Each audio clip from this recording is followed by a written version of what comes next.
Hi hello welcome to Kiran TV news. నేను మీ Harish.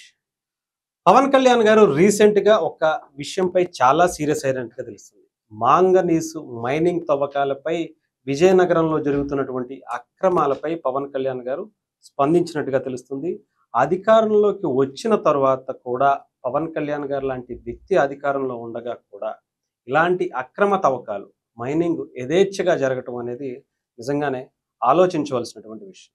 So దీని మీద మాట్లాడడానికి జనసేన పార్టీ అధికార ప్రతినిధి వివేక్ బాబు గారు మనతో పాటు అందుబాటులో ఉన్నారు. ఆయన అడిగి అసలు ఈ తవ్వకాల గురించి అసలు ఇవి ఎప్పటి నుంచి మొదలు పెట్టారు, అసలు ఎప్పుడు ఇవి అసలు ఏం జరుగుతుంది అనేది కూడా తెలుసుకునే ప్రయత్నం చేద్దాం. సార్ నమస్తే. నమస్తే. ఈ మాంగనీస్ మైనింగ్ అనేది అసలు ఎక్కడుంది? విజయనగరం జిల్లాలో ఒక విలేజ్ లో ఉంది అని చెప్తున్నారు. అసలు ఇది ఎప్పుడు స్టార్ట్ అయింది? ఇది ఇప్పుడు ఈ అధికారంలోకి వచ్చిన తర్వాత, కూటమి ప్రభుత్వం వచ్చిన తర్వాత స్టార్ట్ అయిందా, గతంలోనే ఉందా? ముందుగా కిరణ్ న్యూస్ ప్రేక్షకులందరికీ గుడ్ మార్నింగ్. అంటే మ్యాంగనీస్ అనేది ఇది చాలా కాస్ట్లీగా ఉండేటటువంటి ఖనిజం. ఓకే. సో దాని మీద మొదటి నుంచి కూడా తవ్వకాలు కానీ, దోపిడీ కానీ, అక్రమ రవాణా కానీ, ఓకే. ఇది ప్రభుత్వాలు మారుతున్నాయి కానీ వ్యక్తులు చేతలు అంటే ఇది ఒక మాఫియాలా పనిచేస్తుంది. ఓకే. ఏ పార్టీ ఏ అధికారంలో ఉంటే వాళ్ళు మైనింగ్ అనేది గని లాంటిది కదా. మైనింగ్ అనేది ఒక గని. ఆ గనిలో తవ్వుకునేవాడికి తవ్వుకున్నంత. ఓకే. సో వీళ్ళందరూ ఒక సిండికేట్ గా ఏర్పడతారు ఎప్పుడు. ఈ పార్టీలు మారినా, అధికారం మారినప్పుడల్లా ఆ వ్యక్తి చేతుల నుంచి ఈ వ్యక్తి వస్తాడు పేరుకి. ఓకే. ఆ టీం అలాగే ఉంటుంది.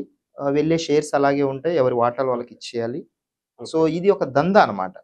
సో మొదటి నుంచి ఇలాంటి సహజ సిద్ధమైన న్యాచురల్ రిసోర్సెస్ మీద మొదటి నుంచి కళ్యాణ్ గారు ప్రకృతిని అలాగే పర్యావరణ విధ్వంసాన్ని అనే మూల సిద్ధాంతాల్లో ఒకటిగా మనం మాట్లాడుకుంటుంటాం కాబట్టి మేము తరచూ పార్టీలో. సో ఆయనకు ఆ సిద్ధాంతాలకు వ్యతిరేకంగా జరుగుతున్నప్పుడు ఎప్పుడు ఏ విషయాన్ని నోటీసులోకి వచ్చినా వెంటనే దాని మీద ఇమీడియట్ గా లైక్ లాస్ట్ టైం ప్రకాశం జిల్లాలో జరిగింది, చిత్తూరు జిల్లాకు సంబంధించి. సో అలాంటి వ్యక్తులు అలాంటి ఫిర్యాదులు ఏదైనా వచ్చినప్పుడు ఇమీడియట్ గా వాటి మీద చర్యలు తీసుకోవాలి, నాకు వెంటనే నివేదిక కావాలని కలెక్టర్ గారిని ఆదేశించడం జరుగుతూనే ఉంది. సో మైనింగ్ కి సంబంధించి విజయనగరంలో అక్కడ స్థానికంగా ఉన్న ప్రజలు, గ్రామస్తులు కళ్యాణ్ గారి దృష్టికి తీసుకెళ్ళినప్పుడు వెంటనే నాకు నివేదిక కావాలి. బికాజ్ మన మీద గత గవర్నమెంట్ తో ఎందుకు మనం ప్రతిసారి పోలుస్తున్నామంటే ఒక్కసారిగా 151 సీట్లు ఎప్పుడూ లేనంతగా వచ్చిన మ్యాండేట్ లో అద్భుతాలు చేస్తామని అనుకొని కళ్యాణ్ గారు సాక్షాత్తు 2019లో 3 నెలల పాటు కాలు బయట పెట్టలేదు. నన్ను అడిగినా కూడా నేను ఎలా చెప్పగలను ఓడిపోయి ఒక సీట్ వచ్చినోడిని అనే ప్రజల మ్యాండేట్ ని గౌరవించి, కానీ వాళ్ళు 3 నెలల్లోనే భవన నిర్మాణ కార్మికుల రూపంలో చెడగొట్టుకున్నారు. అలాగే ఆ 5 ఏళ్ల పాటు జరిగిన విధ్వంసం అందరికీ తెలుసు. 151 నుంచి వైనాట్ 175 పెట్టుకున్న టార్గెట్ నుంచి 11కు వచ్చారు.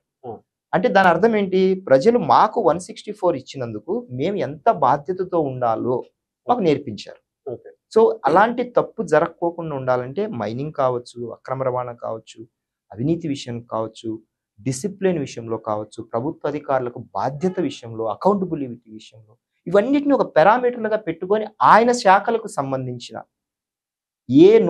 ఆయన శాఖలో ఏ నోటీస్ వచ్చినా కూడా దాన్ని ఇమీడియట్ గా పేషీ అధికారులకు డైరెక్షన్ చేస్తున్నారు. వీటి మీద ఎట్టి పరిస్థితుల్లో కూడా తప్పుంటే మాత్రం ఎవరిని వదిలిపెట్టదు. ఇది కొంత ఇబ్బందికర పరిస్థితే కదా. ఎందుకంటే అధికార పార్టీకి సంబంధించినటువంటి నాయకులు లేదంటే కార్యకర్తలు ఎవరో ఒకరు దీంట్లో ఇన్వాల్వ్ అయి ఉంటారు. డెఫినెట్ గా అది కూటమిలో ఇష్యూస్ రావచ్చు, పరిపాలనలో చేసేటువంటి విధానాల్లో కూడా కొంచెం ఇబ్బందులు వచ్చేటువంటి పరిస్థితి. అయినా కూడా పవన్ కళ్యాణ్ గారు అవన్నీ ఆలోచించుకుని డెఫినెట్ గా చేస్తారు. మరి అలాంటివి ఏమన్నా ఇబ్బంది అనిపించదా? దానికి ఉదాహరణగా మొన్న మార్కాపురం సభలో మాట్లాడిన 2 మాటలు మీకు గుర్తు చేస్తాను. ఏమన్నారు ఆ రోజు? పార్టీ ముఖ్యం కాదు, నాయకులు ముఖ్యం కాదు, నాకు ప్రజలే ముఖ్యం. అంటే అర్థం ఏంటి? సో పీపుల్ మ్యాండేట్ ఇచ్చినప్పుడు పీపుల్ కు సంబంధించిన ఏ విషయాన్ని కూడా నేను నెగ్లెక్ట్ చేయను, దానికి ఎట్టి పరిస్థితుల్లో ఎవరిని స్పేర్ చెయ్యను అనే సంకేతాన్ని ఇచ్చారు. సో కంటిన్యూటీలో కూటమి గవర్నమెంట్ లో ఉన్న వ్యక్తులకి ఒక సందేశాన్ని ఇచ్చారు. అలాగే ప్రభుత్వంలో ఉన్న మిగతా 2 పార్టీలకు కూడా, ఆ నాయకత్వానికి కూడా ఇలాంటి పొరపాటు జరగకుండా చూసుకోవాలి. ఒకవేళ జరిగితే వాళ్ళకు మనకు తేడా ఏంటనేది క్వశ్చన్ మళ్ళీ వచ్చేస్తుంది. సో ఆ క్వశ్చన్ రాకూడదు, అట్లీస్ట్ ప్రజలు మనసులోకి రాకూడదు మొదటగా. ఒకవేళ అలాంటి వచ్చే పరిస్థితి వస్తే మాత్రం చాలా కఠినంగా నిర్ణయం ఉండాలి అనే తీసుకున్న నిర్ణయంలో భాగంగానే తన నోటీస్కి వచ్చిన ఎలాంటి విషయాలైనా పబ్లిక్ కు సంబంధించినది ఇమీడియట్ గా ఆయన రెస్పాన్స్, దాని కార్యాచరణ కళ్ళ ముందర ఇలాంటివి మనకు తెలుస్తూనే ఉన్నాయి. అంటే అంత సీరియస్ గా యాక్షన్ తీసుకోగలుగుతారా ఇప్పుడు పవన్ కళ్యాణ్ గారి దగ్గర? ఇప్పుడు అది నివేదిక, కలెక్టర్ గారు ఇచ్చే నివేదికను బట్టి డెఫినెట్లీ ఇట్ విల్ బి, ఒకవేళ if it is happens, okay. అక్కడ నిజంగా అక్రమాలకు సంబంధించి లేకపోతే ఎవరైనా నిజంగా తప్పులు చేసి, అంటే గవర్నమెంట్ గైడ్ లైన్స్ కి సంబంధించి, మైనింగ్ కి సంబంధించి కొన్ని స్పెసిఫికేషన్స్, కొన్ని గైడ్ లైన్స్ ఉంటాయి. వాటిని వైలేట్ చేసినప్పుడు ఖచ్చితంగా దాని మీద కలెక్టర్ జనసేన వాళ్ళు ఉన్న దాని మీద action అమ్మో, అసలు జనసేన వాళ్ళే కదా మొదటగా లేపేసేది. ఇప్పుడు ఎన్ని సస్పెన్షన్స్, ఎంతమంది ఇన్ఛార్జీలు, ఎంతమంది మీద సంతకాలు అవుతున్నాయి లెటర్ హెడ్ల మీద. ఓకే. సో మొదటగా తప్పు చేస్తే తన పరిధిలో ఉన్న మొట్టమొదటి పార్టీగా మొదటి సంతకం జరిగేది మా మీదనే. ఓకే. మిగతా 2 పార్టీలకు సంబంధించిన నాయకత్వంలో అలాంటి పొరపాట్లు ఏదైనా జరిగితే ఆ నాయకత్వం చర్యలు తీసుకోవాలనే సంకేతాన్ని మా మీద అలాంటి చర్యలు తీసుకుంటూ పక్క పార్టీ వాళ్ళకి ఆయన సంకేతాన్ని ఇస్తున్నారు. ఓకే. మీరు కూడా ఇలాగే ప్రవర్తించాలి, చర్యలు తీసుకోవాలని. సో దాన్ని మనం అలా అర్థం చేసుకోవాల్సి ఉంటుంది. సో డెఫినెట్ గా అయితే యాక్షన్ ఉంటుంది. మరి అటుపక్క నుంచి మీరు ఈ ఇష్యూస్ గురించి పట్టించుకోవద్దని కానీ ఇలాంటివి వస్తే పవన్ కళ్యాణ్ గారు అంటే డెఫినెట్ గా ఆ ఇష్యూస్ పట్టించుకోవద్దంటే, if it is damaging definitely ప్రజలకు, గ్రామస్తులకు, లేకపోతే ఆ జిల్లా ప్రభావితం అవుతోంది అంటే, లేకపోతే ఒకరిద్దరు దోపిడీదారులు ప్రజల ఆస్తిని లూటీ చేస్తాము, లేకపోతే ప్రభుత్వానికి రాకోకుండా అడ్డుకుంటామంటే, అది డెఫినెట్ గా అవినీతిని ఎట్టి పరిస్థితుల్లో ఒప్పుకోనటువంటి కళ్యాణ్ గారి నోటీసులోకి వచ్చిన తర్వాత దాన్ని మనం ఎలా స్టాప్ చేయగలం, ఎలా ఆపగలం దాన్ని? సో ఆయన కార్యాచరణ చేయలేరు. సో చంద్రబాబు గారు కూడా ఆయన అత్యంత గౌరవిస్తూ నా సహచరుడు, సోదరుడు అని ప్రతి సందర్భంలో ఆయన లాంటి వ్యక్తి దొరకడము, మేము కలిసి పనిచేయడము అని అన్నప్పుడు డెఫినెట్లీ ఆయన మాటకు ప్రయారిటీ ఉంటుంది, విలువ ఉంటుంది. దాన్ని ఎట్టి పరిస్థితుల్లో ఆయన కూడా పోగొట్టుకోలేరు.